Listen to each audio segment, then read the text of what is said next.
আসসালামু আলাইকুম। গণমাধ্যমের প্রিয় সাংবাদিক ভাই ও বোনেরা, আপনারা নিশ্চয়ই অবহিত রয়েছেন যে কিছুদিন আগে সুইজারল্যান্ডের জেনেভাতে ইন্টারন্যাশনাল লেবার অর্গানাইজেশন বা আইএলও, যেটা আন্তর্জাতিক শ্রম সংস্থা, সেটার গভর্নিং বডি মিটিং ছিল। সেখানে বাংলাদেশ থেকে সরকারের পক্ষ থেকে আমরা প্রতিনিধিত্ব করেছিলাম। শ্রম এবং কর্মসংস্থানের মাননীয় মন্ত্রী আরিফুল হক চৌধুরী ছিলেন সেখানে।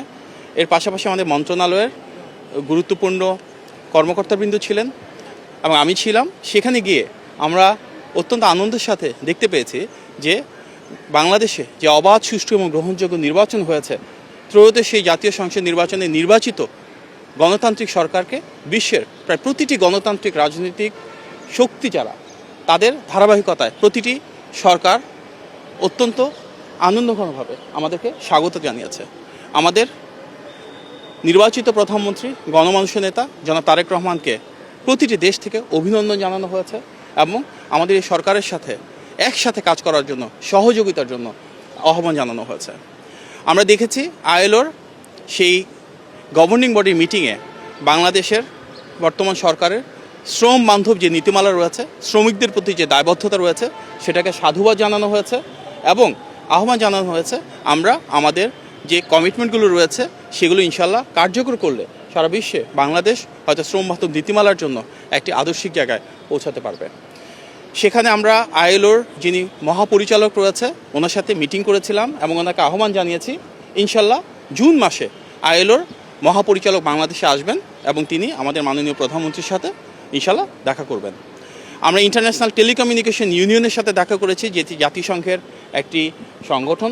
সেখানে ওনারা ইন্টারন্যাশনাল টেলিকমিউনিকেশন ইউনিয়নের যিনি মহাপরিচালক, আমাদের যে টেকনোলজিক্যাল পলিসিগুলো রয়েছে, প্রযুক্তিগত যে উৎকর্ষ রয়েছে সরকারের বিভিন্ন কর্মযজ্ঞকে, সেটাকে সমর্থন জানিয়েছেন, সেটাকে সাধুবাদ জানিয়েছেন এবং জাতিসংঘের মহাসচিবের পক্ষ থেকে জুলাই মাসে ওনাদের আর্টিফিশিয়াল ইন্টেলিজেন্স নিয়ে জেনেভাতে একটা প্রোগ্রাম হবে। সেই ইভেন্টে আমাদের মাননীয় প্রধানমন্ত্রীকে জাতিসংঘের মহাসচিবের পক্ষ থেকে ইনভাইট করা হয়েছে।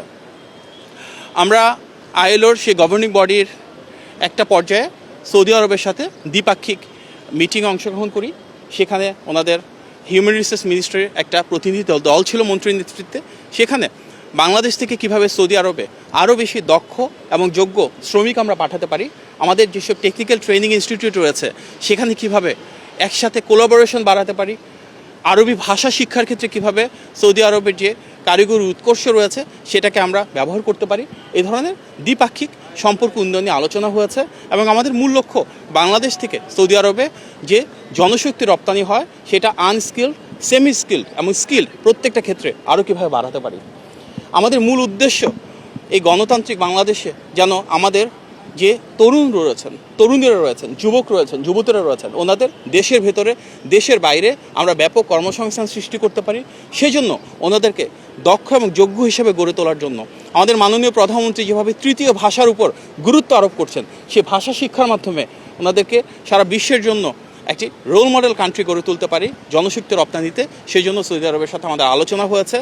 সামগ্রিকভাবে সুইজারল্যান্ডের জেনেভাতে আমাদের যে ভিজিট, তার মাধ্যমে সমগ্র বিশ্ব থেকে গণতান্ত্রিক বাংলাদেশ সরকারের প্রতি যে সমর্থন এবং সাধুবাদ এবং গণমানুষের নেতা নির্বাচিত প্রধানমন্ত্রী জনাব তারেক রহমানের প্রতি স্বতঃস্ফূর্ত সমর্থন এবং জনগণের এই সমর্থনের প্রতি সামগ্রিক বিশ্বের যে আবেগ, আকর্ষণ রয়েছে সেটা প্রতিফলিত হয়েছে।